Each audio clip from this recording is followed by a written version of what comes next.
is talk about the formula sheet. I'm going to do that very first thing. Then I want to describe what's going to happen with the homework from that last section we did, because I am going to talk a little bit about z-scores just for a minute, but it's not really going to show up on the test. I know there are a couple questions on it on the practice test, but I haven't officially lectured on it yet, so I'm not going to make it on the test. Everybody with me so far? We're still supposed to go 3.4. Yeah, eventually we're going to do 3-4 after this test. It'll Oh, be it's the next not test. due. It's not due. No. Okay. So obviously, so I can't even make all of 3-3 due. Now the bad part about that is some of you guys might not do any of it, and you're not going to get practice with the standard deviation, which is definitely going to be on this test. I'm going to ask you to find the standard deviation of a set of data. So you want to do the homework, section 3.3, those parts to get the practice. I'm not going to make it due yet because we haven't talked about z-scores officially. I'll talk a little bit about them right now. And I haven't talked about some weird-ass things such as Chebyshev's theorem, which I call Chubby Dude's theorem, and I don't even know if he was chubby or not, and the empirical rule, which becomes this huge, important thing. So I don't want to try to slam it in on the beginning of review day. So section 3.3 homework and 3.4 will be due by the next test. And 3.4 will be on the next test. Cool. So what do we do on 3.3? Like only the... It's up to you to do enough to practice. You have to do the ones that just ask you for standard deviation and variance. Okay. Right? Get enough for practice, and then you can finish that homework up later when I lecture about the rest of it. Because I did it yesterday, but then like the last half, I was like, I don't think we would. Yeah, exactly. So I was like, it's probably gonna be rough. You didn't feel that way because you missed anything. You felt that way because we haven't talked about it. Okay, I was just like... Yeah. So we only need to do 3.2. Up to 3.2. So any homework you haven't turned in yet, up to 3.2, is due this Wednesday. If you turn it in after that, it's late. You can still turn it in after that. It's just. So let's first talk about what can be on the formula sheet. And here's the thing I really want you to understand. Whatever paper you have on your desk when you do your test, it must be turned in, including your formula sheet. If there's something on the formula sheet that I didn't say could be there, you will lose points. Right, so people come up with interesting ways to kind of make little notes to themselves about certain things. No. Right. Formula sheets are for formulas. They're only very specific words, like the word mid-range, for example, because there is no symbol for it. You with me? So you can't say population this, sample this, use this when. Cool. Yeah. For like average and mean, can we have an X and then a little like line over it and then say that that's mean next to it? No. No. Okay. So here's what you can have on your formula sheet.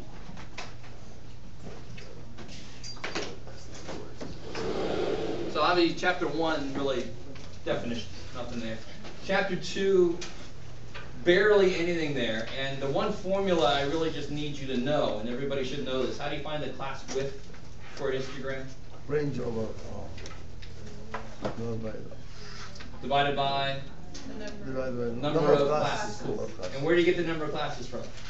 On the top of it. You make it up. I love it. Between what and what? 512. 5 to 12, this is in the book. 5 to 10 for us, for most of our sample sizes. How are we doing? So that you got to know. I don't want to see down in your formula sheet. You just got to know that one. So chapter 3, I think, is where we really hit our first formulas. And if you want to, you can put down there mu. You can put big ass N if you want to. X bar.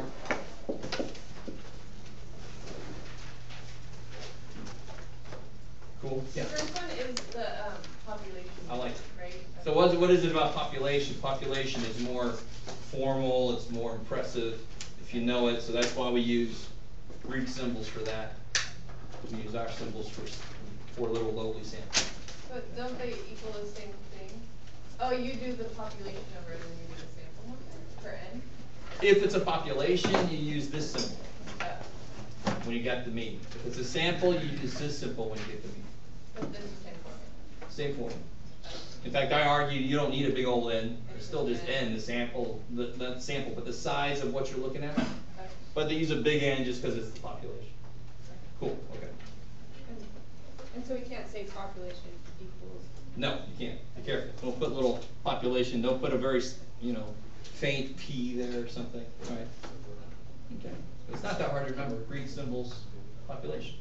And real quick, I mean, the reason, so this is formula sheet. This is me explaining stuff. Right? So I don't want to see this on your formula sheet.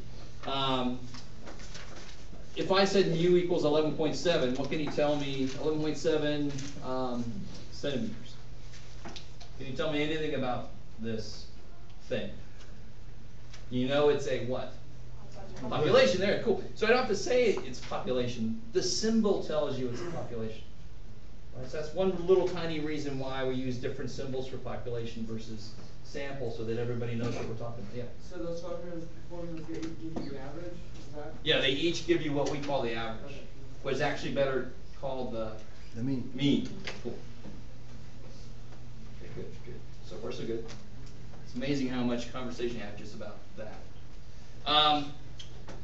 Then there was, of course, standard deviation and variance. So you have sigma squared, and that was this guy. And you have S squared.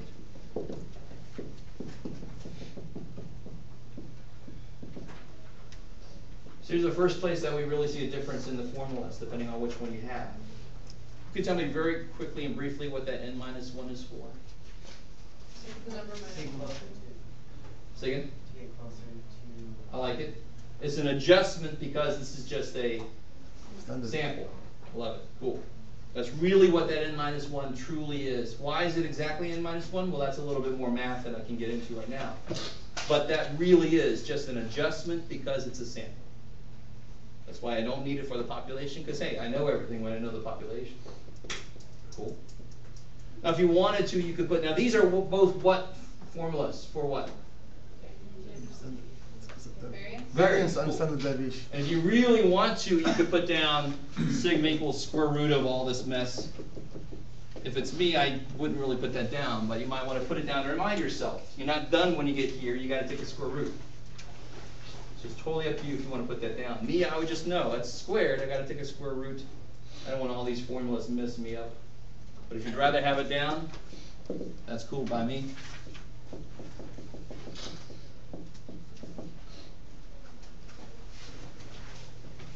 Now the book talks about an alternate formula. I'm actually not going to get into it. I normally do, but there just wasn't enough time. So if you guys like the alternate formula in the book, you can write that on a formula sheet and use it. That's cool. But this is enough for now, because remember what happens after this first test. Am I ever going to make you do these tables again? No. There you go. Everybody's like, I don't know, Jeff. You're kind of mean. All right, let me think. What else we got? I think that's about it. And then all mid-range, if you want to put mid-range down, that's fine.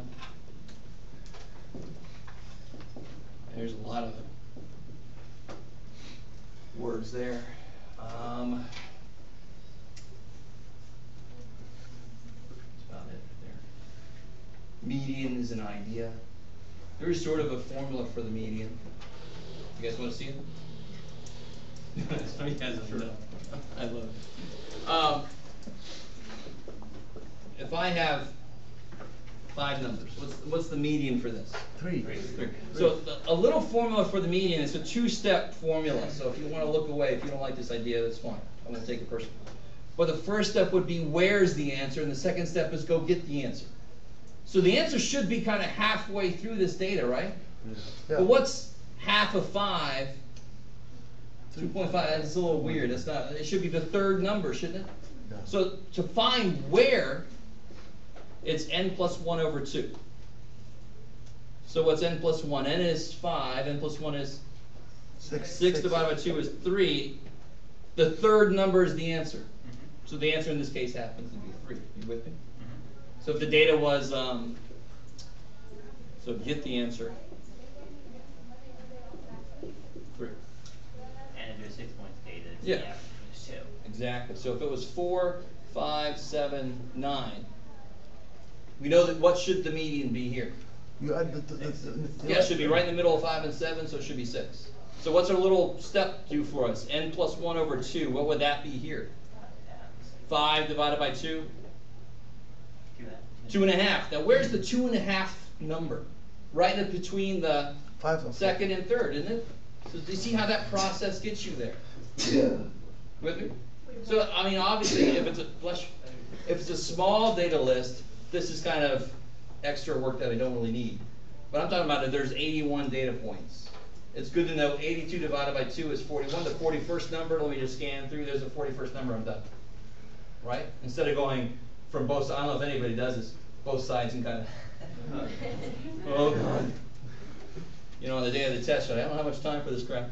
So second step here, 2.5 would be in between those. So 5 plus 7 over 2, there's your 6. Cool.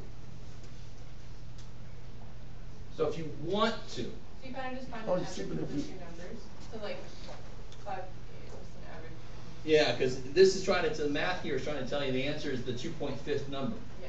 And you're like, what the hell? So it must be the number right in between the second and third. So like if it's like a random set of data or whatever, like just random numbers, it's just like you add them up and divide by 2. You know what I mean? You have to have the list in order. Yeah, that's what I mean. Cool. And Okay. then, you know, like So if I had like a list of 78 data points, Yeah. right? There's 78, n is 78. Where would the median be? So you do 79 divided 78 plus 1 divided by 2, right? 79 divided by 2 is something or other. Why can't I think today? 39. 39.5. So it'll be right in between the 39th and the 40th, right? Just take the average of those two. Cool. So if you like that, Wait, yes. so is n considered the last number? No. N is what? 2. The total. So here n equals 78 means I have 78 data points. So would that one be 4? This one? What about it? N would be 4. Yeah, n would be 40. Oh. Thank you. And that's why I got 5 there. Oh, because you add one. Exactly. Got I it. got you. All right, sweet. Okay. So if you like the n plus 1 over 2 thing, beautiful. If you don't need it. I'm more than likely not going to give you a list of 80 data points. I'll probably give you at most, like you've seen, like at most 30 something. Okay, cool. All right. So you could, like on your formula sheet, if you want to, you could put this kind of thing, and that's fine. You see how that's not x bar equals, I mean x tilde equals this? It's kind of telling you this is the formula to find it. If you don't like the n plus 1 over 2, don't put that in your formula sheet. Cool. Bless you. Any other suggestions about formulas that should probably be able to go up here? Range you should know, right? High minus low. Anything else that we've done that you think should go up here? Okay, cool. This is it. So no notes, no examples, no little interesting shorthand you've created yourself. Right? When we learn Chebyshev and empirical rule, those are kind of things you have to memorize. And very often students get creative as the little symbols they make for themselves. I'm like, come on. You figure it out. Yeah. Can we go over the range really quick? Sure. What would the range be for this data here? So high minus low. Yeah, 5 minus 1. That's it? That's it. Okay, thank you. Yeah. And of course, that's the step in the class width. Dividing that range by how many classes you want to use. Okay, cool. So now, let's talk really briefly about z-score, and then we'll get into the true review.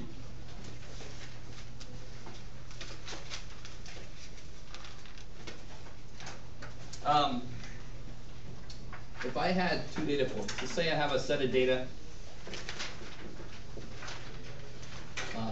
where the mean is 12 and the standard deviation is 2.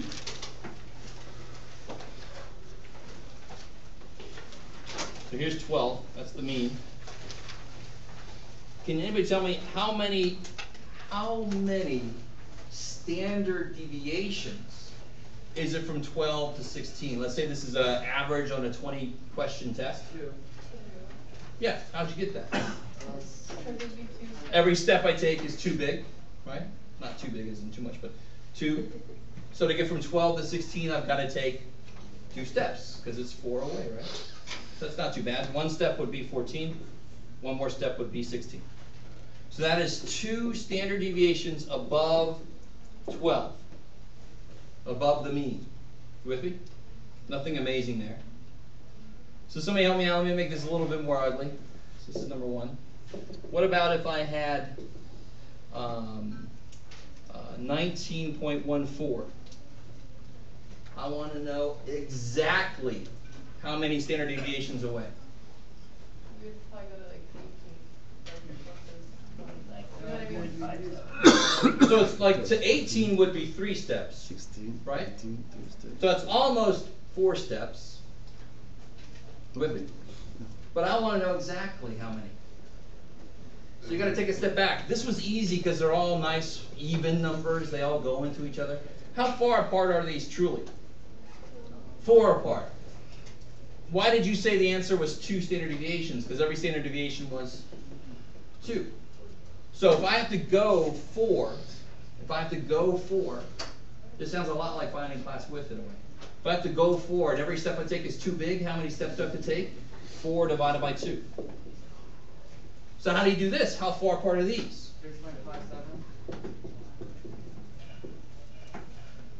So 19.14 minus 12, right? To see how far apart it is. Divided by, in this case, 2. It's not always 2, it's just divided by the standard deviation. Cool. So we're going to get what we thought. It's going to be between 3 and 4, a little closer to 4. Be real careful when you put this in your calculator. Do not put 19.14 minus 12 divided by 2. Order of operations says for that one to do what? Divide first. I don't want to divide first. The calculator doesn't see this bar. We have to do this for the poor little thing to tell it that's on the top, right? So what do you get when you do that? 3.57. Cool. So again, 3.57 what? What does that really tell you? Deviations. Yeah, that is 3.57 steps above the mean. Cool. So can these scores be negative? Yeah. Hell yeah, that would just mean that you're below the mean. So if your z-score in a test was -3, would you be happy or sad? Sad, because you're 3 steps below the average grade, right? You're 3 times the distance from the mean that most people are away from the mean. And that's below, that's kind of bad. You with me? Yes, sir. And so that 3.57, that's the z-score of 19.1914, So is that right? the z-score, see where I can put this. So the z-score is, what was 12 again? The mean. So it's minus the mean, and what was 2? Standard deviation. And this could be any data point that I want. So what symbol, of course, represents that? X. X, 11. So there's your formula for z-score. And what does the z-score tell you?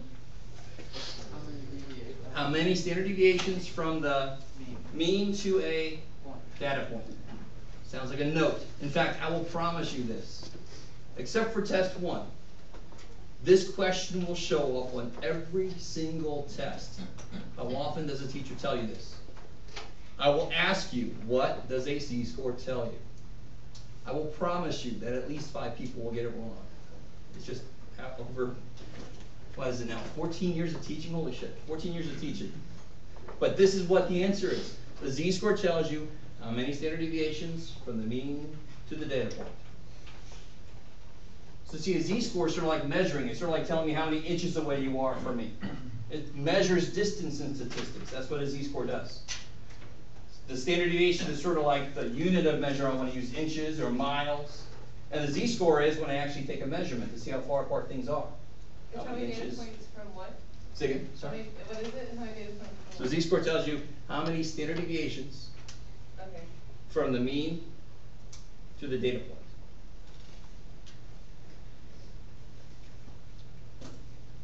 Yeah. This is a little bit, for variance and standard deviation, I'm sorry if I already went over this. I understand why you want the standard deviation, and you find that after having the variance, but is there anything you actually want to do with the variance? Oh yeah, later. But we don't- Right now, it's just the middleman for us, right? It's like before we've taken the square root. In fact, it's weird. If I'm talking about TVs, then it's TV squared. If I'm talking about dogs, the number of dogs people own, then the variance would be dogs squared. What the hell kind of poor little thing is that? Right? So it doesn't make physical sense, but later we'll see mathematically the fact that it's squared makes it, yeah, it makes it makes us able to do things a little better. We can always take the square root at the end to go back to the standard deviation, but it's better in the middle. It's well far off in the future, trust me. So, variance for a long time will be a middleman for us. Later we'll see mathematically how it can help us do some stuff out later. Okay, so the reason I wanted to talk about this, and again, it's not going to be on the test, and I know I'm taking up review time, but I needed to show you, we've learned standard deviation. I just desperately wanted to show you an example of what we use it for. We know how to find it. What are we eventually going to use it for? So, I mean, if you scored a 2.5, a z-score of 2.5 for your test, then you know she did really well, right? She might have gotten a 40 on her test. What does that mean for the average? If her z-score is a 2.5 and she made a 40, the average was probably 20 or something. It must have been low. You with me? And if you ever get to some teachers in college, and especially in grad school, my very first test in grad school, I got like a 19 out of 40. And I was like, oh shit. And the teacher said, oh yeah, you did a good job. I'm like, what? That's good? And it's just because it was such a hard-ass test. It's like my z-score is pretty good because the average sucked. So z-scores actually give you a much better idea of how you are doing relative to everybody else. So even if you make a 40, maybe the average is a 30. So everybody's jealous of you. I'm sure some of you guys have maybe hit courses like that. Very often the sciences is well known for that. Physics and biology. You have to take those, be ready. Alright, so the rest of today is totally up to you guys. Whatever you want to focus on. If you want to do an example of standard deviation stuff in the calculator, we can do that. If you want to talk about, obviously there will be definition questions on here. So you want to practice this? Yeah. Sure.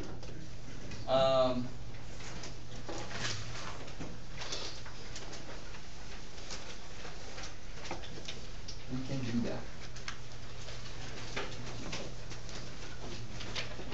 So all we do is, how many of you guys have actually tried this out already? Practice that. Okay, so maybe this is a good idea. Why don't we try to do number one? Right now.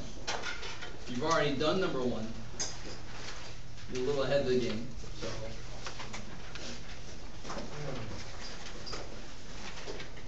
Anybody else still need a copy of that practice test?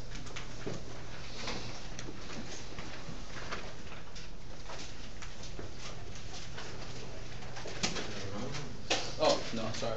That is it.